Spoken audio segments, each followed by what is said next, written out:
students, I am Dr. A.B. Patil. Today we are going to start new topic, that is photosynthesis. Photosynthesis is a biochemical process in which complex organic food material is synthesized from simple inorganic component and there is a release of O2. Means the photosynthesis is a biochemical process. Photosynthesis ही एक biochemical process आहे की ज्या biochemical process मध्ये light एनर्जीचं conversion chemical energy मध्ये केलं जातं. During the photosynthesis complex organic food material is synthesise. Complex organic food material synthesise होणार आहे from the simple inorganic element. मग त्याच्यामध्ये कार्बन डायऑक्साइड आहे, वॉटर आहे, in presence of light and chlorophyll pigment.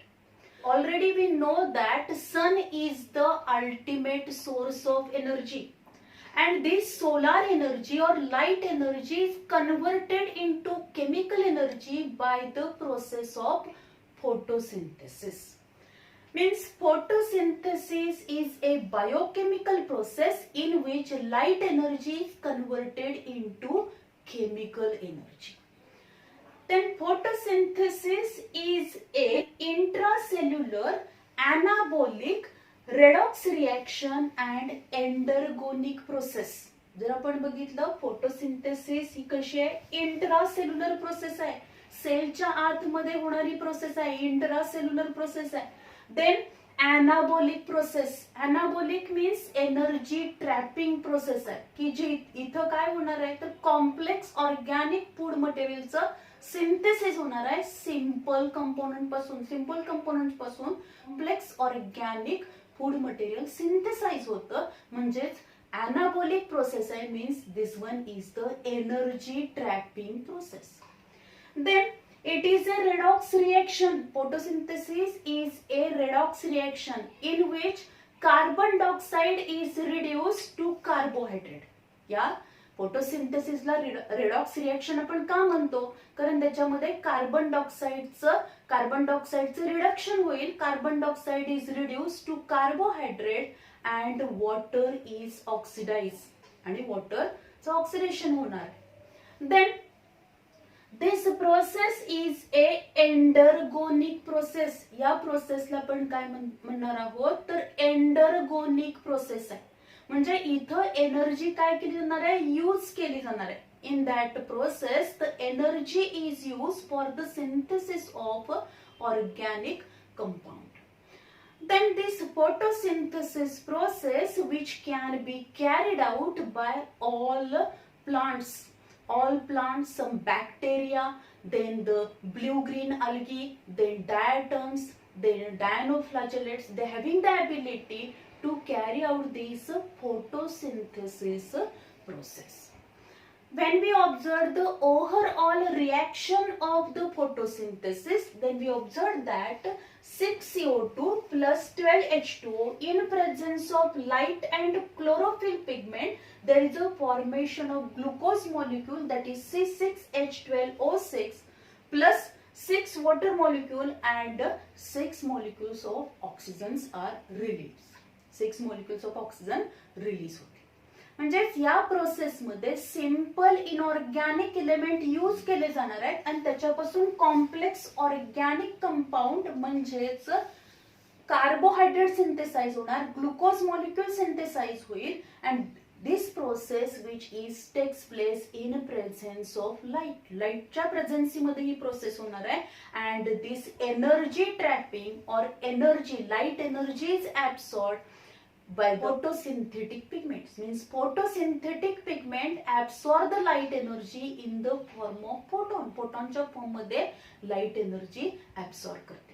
आणि ह्या प्रोसेसच्या वेळी जेव्हा ऑर्गॅनिक कंपाऊंड सिंथेसिस होईल त्यावेळी ऑक्सिजन काय होणार आहे, रिलीज होणार आहे.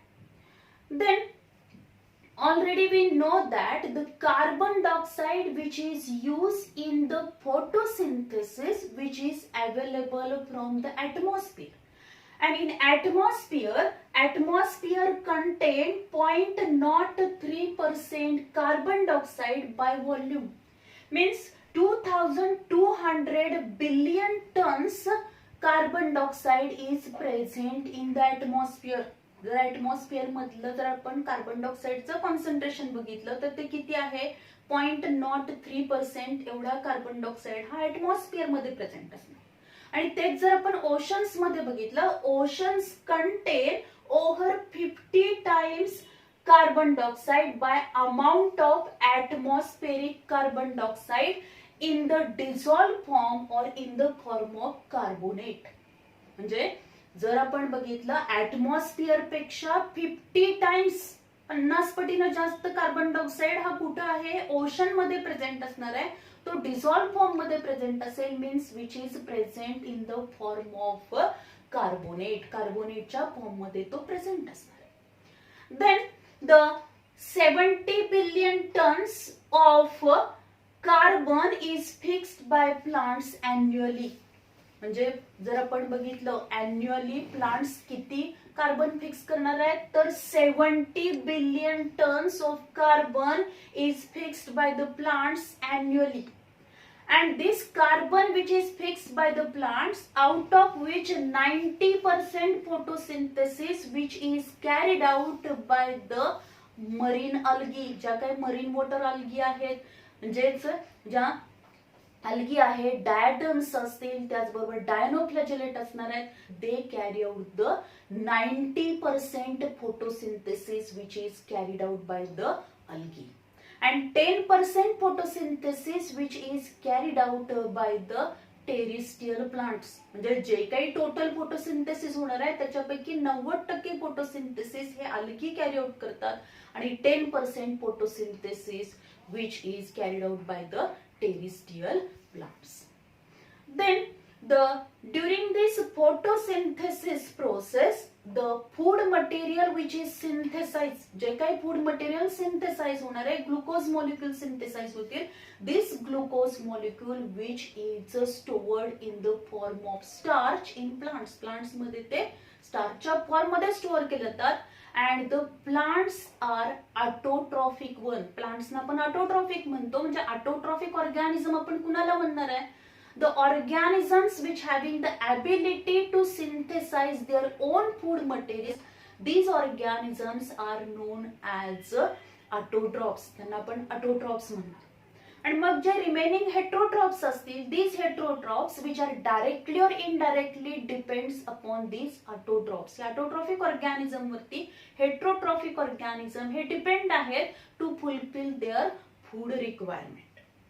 When we observe the autotrophs, there are two types of the autotrophs and these are nothing but the photoautotrophs. दोन टाइपचे autotrophs आहेत. त्याच्यामधला पहिला autotroph आहे photoautotrophs. Photoautotrophs means the autotrophs which synthesize their food material by the process of photosynthesis, and during the synthesis of food material they use the light energy. म्हणजे जे autotrophic organism food मटेरियलच्या synthesis साठी light एनर्जीचा वापर करतात त्यांना आपण photo autotrophs म्हणणार. They use the solar energy, sunlight वापरणार आहेत आणि सनलाईटच्या प्रेझेन्सी मध्ये फूड मटेरियल प्रिपेअर करतील. These are known as photo autotrophs. For example all plants, सगळे प्लांट्स याच्यामध्ये इन्क्लूड होतील. Means algae, bryophyte, pteridophyte, gymnosperm, angiosperm, all plants. Then the diatoms, dinoflagellate, blue-green algae, then some bacteria like purple sulfur bacteria which is also known as chromatium. त्याला chromatium आपण म्हणतो, purple sulfur bacteria. Then next आहे green sulfur bacteria, that is chlorobium. So all these are the photoautotrophs. They use the light energy for the preparation of food material. Then chemoautotrophs. Chemoautotrophs means the autotrophic organism. They use the chemical energy for the synthesis of the food material. म्हणजे ज्या काही chemical reaction होणार आहे during that chemical reaction the energy which is release, this energy which is use by these chemoautotrophs. Chemoautotrophs means काय असते?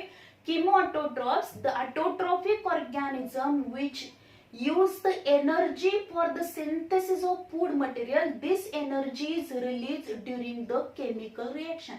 Chemical रिएक्शनच्या वेळी जी काही एनर्जी बाहेर पडणार आहे, this energy which is used for the synthesis of food material, these organisms are known as chematotrophs. त्यांना आपण chematotrophs म्हणतो. For example nitrifying bacteria Nitrosomonas, then sulfur bacteria that is thiobacillus, and iron bacteria that is ferrobacillus. Means there are three examples of the chematotrophs. These are nothing but the Nitrosomonas, Thiobacillus and Ferrobacillus. So this is all about the autotrophs. Then there are number of experiments which are carried out by the scientists to explain the photosynthesis process. So here we discuss some early experiments related to the photosynthesis, means the history of photosynthesis. First we discuss the history of photosynthesis. Joseph Priestley, he carried out one of the experiment, and for his experiment he used a bell jar and he kept a burning candle in this bell jar. Then after some time he observed that the burning candle which is extinguished, म्हणजे त्या वेळानंतर जी काही candle त्याच्यामध्ये ठेवली होती burning candle, ती मेणबत्ती काय होते, विझते. In next experiment he kept burning candle, along with burning candle also one mouse is also kept in this bell jar, and he observed that the burning candle extinguished as well as the mouse get suffocated. Mouse has suffocated होणार and there is a death of mouse. Then he concluded that this candle and the mouse respire the air which is present in this bell jar and they damage the air. The air त्यांनी damage केली. Then in next experiment he kept a mint plant along with the burning candle and mouse. त्यानं तिथे एक Mouse त्या bell जार मध्ये ठेवलाय, त्याचबरोबर काय असणार आहे, बर्निंग कॅन्डल आहे आणि मिंट प्लांट ठेवला. And he observed that the candle is burn as well as the mouse is live and the also mint plant is present. म्हणजे जेव्हा त्यानं त्या बेल जार मध्ये माऊस, जो एक जिवंत माऊस तिथं ठेवलाय, त्याचबरोबर काय असणार आहे, एक मेणबत्ती, जळती मेणबत्ती तिथं ठेवली आहे, त्याचबरोबर एक मिंट प्लांट सुद्धा त्यानं तिथं, मिंट प्लांटचं एक तिथं कुंडी त्यानं आतमध्ये ठेवली. आणि थोड्या वेळानंतर बघितलं तर ते माऊस पण जिवंत आहे, ती कॅन्डल पण जळत आहे. म्हणजेच त्या एक्सपेरिमेंट्स वरून त्यानं काय कन्क्लूड केलेलं आहे, from these experiments he concluded that he revealed that the essential role of the air in the growth of plant.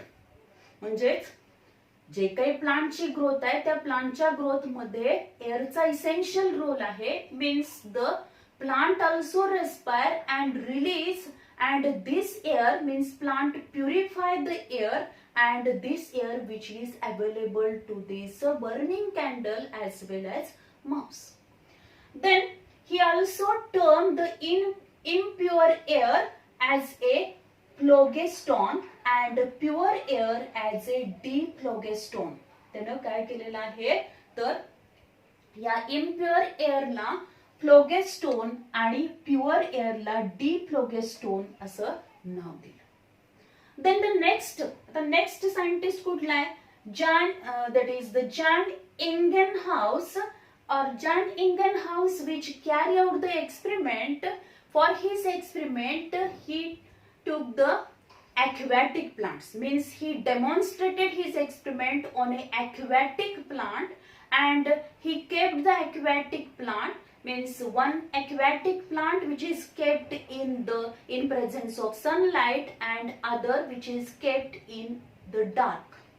And he observed that the plant which is kept in presence of sunlight in surrounding area of this plant there is a release of bubbles, air bubbles तिथून release होत आहे आणि ते air bubbles म्हणजे काय असणार आहे, oxygen तिथून रिलीज होते. पण जे प्लांट डार्क प्लेस मध्ये ठेवलं होतं there is a no air bubbles, इथे त्याला कुठेही एअर बबल्स पाहायला मिळालेले नाहीये.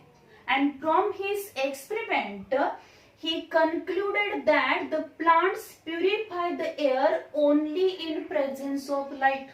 म्हणजे फक्त लाईटच्या प्रेझेन्सी मध्येच प्लांट काय करणार आहे, एअर प्युरिफाय करते. Then the next scientist is Van Meyer. Van Meyer, he carried out the experiments and he observed that the plants carried out the photosynthesis process, and during this photosynthesis process plants convert the light energy into chemical energy. म्हणजे photosynthesis प्रोसेसनी light एनर्जीचं conversion chemical energy मध्ये करण्याचं काम plants करतात. Means plants carry out the photosynthesis and in this photosynthesis process light energy is converted into chemical energy. Then next is the Julius Van Such. Julius Van Such observed that green substances are present in a structure which is present in the cell. Means these photosynthetic pigments means green substances which are present in a structure which is present in the cell. This is nothing but the chloroplast. म्हणजे सचला असं सांगायचं होतं की sale मध्ये असं एक structure आहे की त्या स्ट्रक्चर मध्ये ग्रीन सबस्टन्स प्रेझेंट असणार. And during photosynthesis process the glucose which is synthesized, this glucose which is stored in the form of starch. म्हणजे हे जे काही ग्लुकोज सिंथेसाइज होणार आहे, this glucose which is stored in the form of starch, स्टार्चच्या form मध्ये ते store केलं जातं. देन नेक्स्ट आहे T W. Engelmann. He determined the action spectrum of chlorophyll by using green alga cladophora. Green alga cladophora वापर करून त्याच्यावरती experiment त्यांनी केलेला आहे. And he firstly determined the action spectrum of the chlorophyll. And from his experiment, he firstly studied or firstly explained the action spectrum. Then next आहे Van Niel. Van Niel, when he carried out the experiment on the green sulfur bacteria, purple sulfur bacteria means when he carried out the experiment on the sulfur bacteria, he observed that the photosynthesis is a light dependent reaction in which hydrogen from an oxidizable compound reduces the CO2 to form sugar. म्हणजे carbon डायऑक्साइडचं reduction होणार आहे, त्याच्यापासून sugar form होईल. आणि फोटोसिंथेसिसची process जी आहे ती light dependent process आहे. And he carried out the experiment on the sulfur bacteria, and sulfur bacteria use H2S, and after the completion of this photosynthesis process there is a release of the sulfur. Sulfur release होईल आणि जो काही sulphur release होणार आहे त्याचा source हा H2S असेल. And from his experiment he inferred that oxygen evolved by plants during photosynthesis is from H2O and not from CO2. Means whenever the photosynthesis takes place in plants, or when photosynthesis is carried out in the plants, at that time the O2 is released, and this O2 is released from the H2O, not from the CO2. म्हणजे जो काही oxygen release होणार आहे त्याचा source हा water आहे, carbon dioxide नाही. So in this way the Van Niel's experiment, which is a important experiment for the understanding of the photosynthesis process. So this is all about the history of photosynthesis or some early experiments which are related to the photosynthesis. Then we discuss about the site of photosynthesis.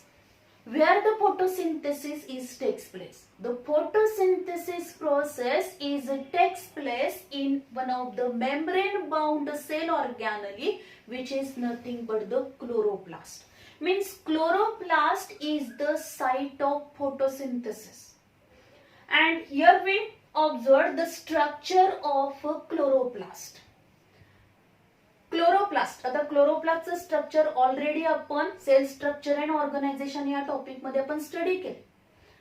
तर आपल्याला माहिती आहे chloroplast is one of the green plastid. ही एक plastid आहे. And when we observe the structure of the chloroplast, then we observe that in higher plants, chloroplasts are oval or spherical in shape. Chloroplast कशा असणार आहेत तर oval और spherical shape मध्ये असते. Then it is 4 to 10 micrometre in length.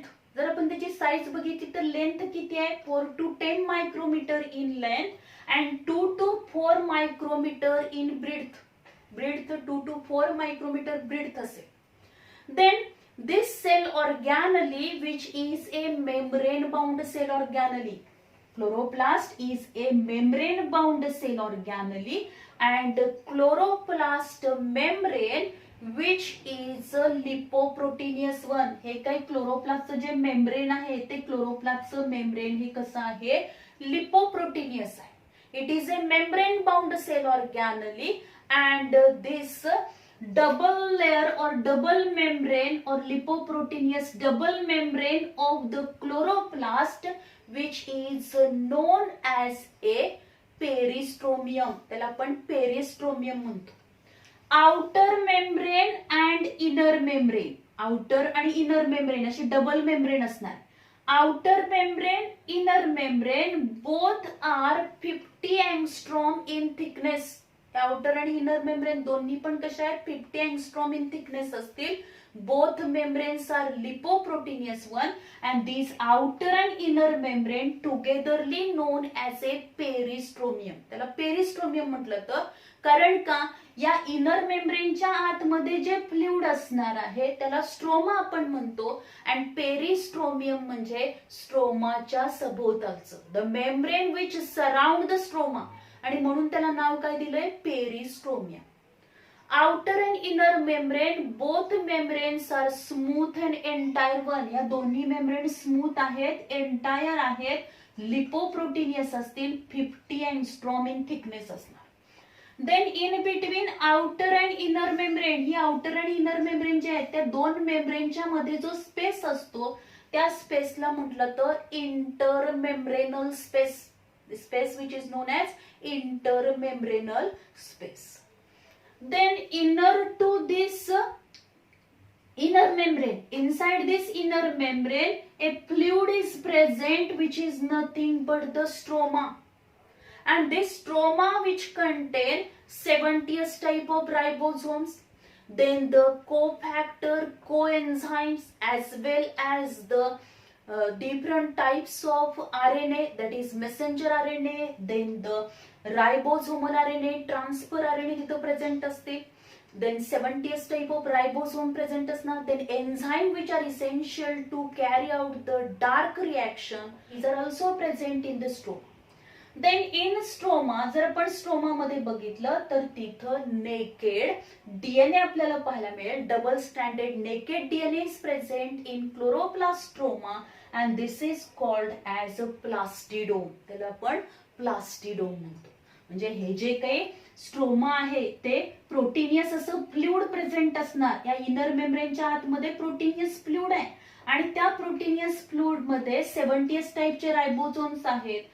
Then cellular RNA present असतील, non genetic RNA त्याच्यामध्ये present आहेत. त्यानंतर double standard naked DNA present असणार, त्याला आपण प्लास्टिडोम म्हणतो. ऍज वेल ऍज तिथं काय प्रेझेंट असणार आहेत enzymes which are essential for the dark reaction, these are present in the stroma, as well as some cofactors coenzymes which are present in the stroma.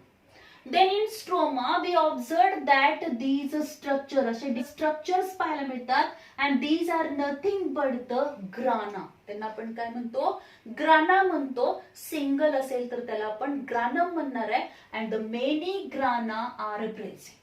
In each chloroplast 40 to 60 grana are present. एका chloroplast मध्ये 40 to 60 grana present असतात.